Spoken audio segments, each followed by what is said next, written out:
दोस्तों नमस्कार आदाब। मैं आपका दोस्त तकमील अहमद बद इंटांडा यूट्यूब चैनल में आपका स्वागत करता हूं, आपका इस्तकबाल करता हूं।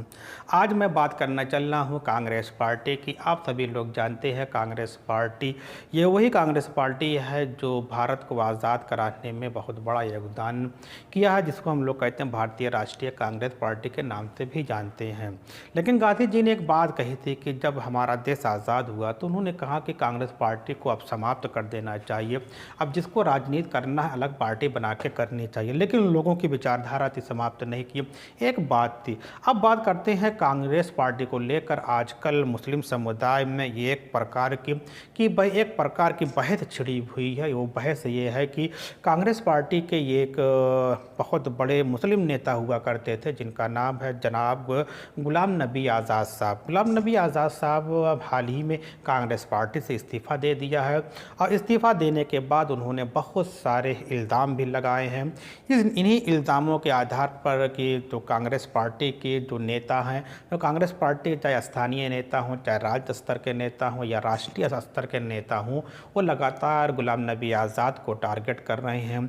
वो लोग याद दिला रहे हैं कि गुलाम नबी आज़ाद को अगर हिंदुस्तान में गुलाम नबी आज़ाद के नाम से जाना जाता है तो कहीं ना कहीं इसमें भारतीय राष्ट्रीय कांग्रेस का बहुत बड़ा योगदान है, बहुत बड़ा हाथ रहा। ये बात सही है कि अगर 28 साल तक वो दिल्ली की राजनीति करते हैं, राज्यसभा जाते हैं, लोकसभा जाते हैं और तब पूरी ज़िंदगी में 3 साल तक वो जम्मू कश्मीर के विधानसभा में भी रहे हैं और यहाँ तक कांग्रेस पार्टी ने गुलाम नबी आज़ाद को राज्य का प्रतिपक्ष नेता भी बनाया है। इसके अलावा बहुत सारी समितियाँ होती हैं जो पार्लियामेंट में उन समितियों के मेंबर के रूप में उनको मतलब कि स्थान दिया है। तो कहने का मतलब है कांग्रेस पार्टी ने गुलाम नबी आज़ाद को बहुत अहमियत दी, बहुत तो अहमियत के हामी भी थे वो, उन्होंने जिसका वो हकदार थे वो कांग्रेस पार्टी उनको देती थी। यहाँ तक क्या कि कांग्रेस पार्टी ने गुलाम नबी आज़ाद साहब को जम्मू कश्मीर का मुख्यमंत्री भी बनाया है, जो बहुत बड़ी बात है। लेकिन अगर कोई पार्टी किसी नेता के साथ इतना कुछ कर रही है तो कहीं ना कहीं इसमें दो पहलुओं को जानना बहुत इम्पॉर्टेंट है। कांग्रेस और बहुत सारे मुस्लिम नेता थे, उनको इतना मुकाम हासिल कि मतलब कि इतनी अहमियत के हामी वो क्यों नहीं बन सके, इतनी अहमियत क्यों नहीं देगी। तो ये कह सकते हैं गुलाम नबी आज़ाद को अगर कांग्रेस पार्टी ने इतना कुछ दिया तो गुलाम नबी आज़ाद ने भी कांग्रेस पार्टी को मुस्लिम वोट बैंक दिया करते थे। और जब तक गुलाम नबी आज़ाद कांग्रेस पार्टी के कांग्रेस पार्टी में एक अहमियत के हामी थे, तब तक कांग्रेस पार्टी से भारत के उत्तर प्रदेश के मुसलमान उनसे लगे हुए थे। अब कांग्रेस का अपना वर्चस्व बना हुआ था। लेकिन जब कांग्रेस पार्टी ने गुलाम नबी आज़ाद के मतलब कि उनकी अवहेलना करना शुरू कर दिया, उसको नज़रअंदाज करना शुरू कर दिया, तो गुलाम नबी आज़ाद ने अंत में क्या कर दिया कि कांग्रेस पार्टी से इस्तीफ़ा दे दिया।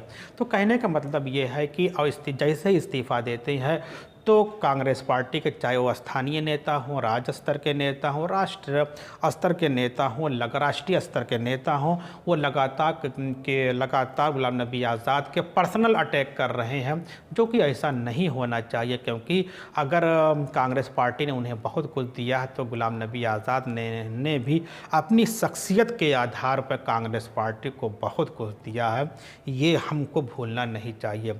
अगर इस्तीफे से कांग्रेस पार्टी के नेता इतने ही असहमत हैं, इतने ही उन गुस्से में हैं, तो उनको एक घटना को, और बहुत सारी घटना है लेकिन एक घटना को और भी उनको याद करना चाहिए। ये मैं बात कर रहा हूँ पहाड़ी राज्य अरुणाचल प्रदेश की।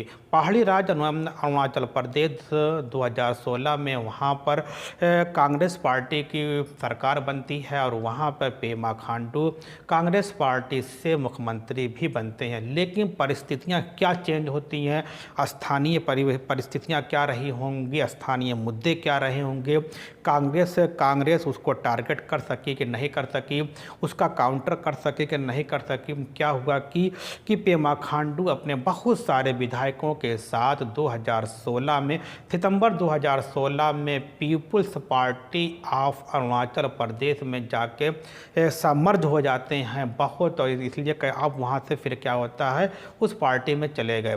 फिर क्या, लेकिन उस पार्टी में वो बहुत दिनों तक नहीं रुकते हैं।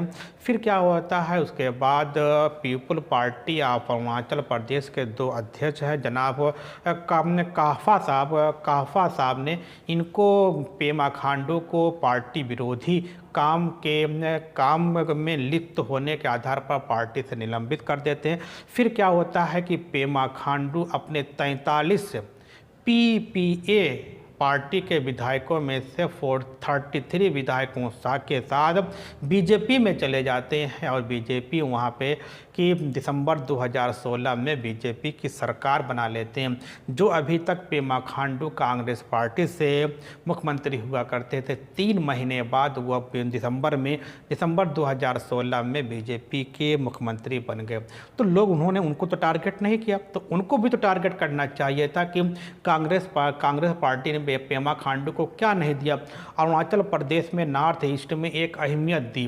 अरुणाचल जैसे सेंसिटिव राज्य में उन्होंने वहाँ का मुख्यमंत्री बनाया, तो उनको भी ये नहीं करना चाहिए। तो हमको ये सोचना चाहिए कि ये भारत के पॉलिटिकल है, और राजनीतिक विचारधारा के आधार पर ही बात करनी चाहिए।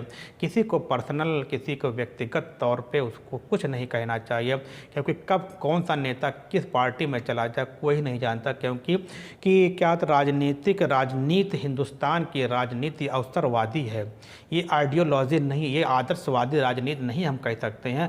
भारत की राजनीति इस समय क्या चल रही है, अवसरवादी राजनीति चल रही है। तो इसलिए लोगों को ख्याल करना चाहिए कि अगर आप नबी आज़ाद के ऊपर इल्ज़ाम लगा रहे हैं, तो पेमा खांडू को भी आपको कटघरे में खड़ा करना पड़ेगा ही। और इस दोनों को खड़ा करने के बाद फिर चलकर कांग्रेस की जो राष्ट्रीय स्तर के नेता हैं, जो राष्ट्रीय स्तर की उनकी विचारधारा है, उसमें भी सोचना पड़ेगा कि इस तरीके का बदलाव क्यों होने लगे हैं कांग्रेस पार्टी में। तो ये आज हमारा क्या था, गुलाम नबी आज़ाद को लेकर था। आपको हमारा ये प्रोग्राम कैसा लगा कमेंट ज़रूर करिएगा, और हमारे चैनल को सब्सक्राइब कर दें, बेल आइकन को भी प्रेस कर दें। ओके, थैंक्स, धन्यवाद। फिर मिलते हैं एक नए सेगमेंट में नए टॉपिक के साथ।